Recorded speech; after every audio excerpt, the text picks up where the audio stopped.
సింహము ఆకలితో చచ్చినా చస్తుంది, కానీ ఎండుగడ్డి మాత్రం తినదు. అట్లాగే మనుషులు కూడా కష్టకాలంలో సత్యధర్మాలను వీడకూడదు అని చెప్పే పద్యాన్ని మనం ఈరోజు నేర్చుకుందాం. గ్రాసములేక సృక్కిన జరాకృశమైన విశీర్ణమైన సాయాసమునైన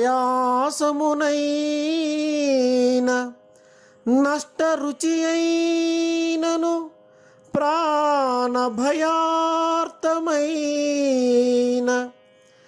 నిస్త్రాస మదేభ కుంభ పిసితగ్రహ లాలసశీల సాగ్రహ క్రేసర భాసమానమగు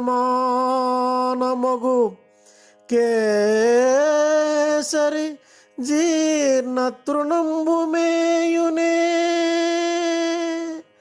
కేసరి జీర్ణతృణంబు మేయునే.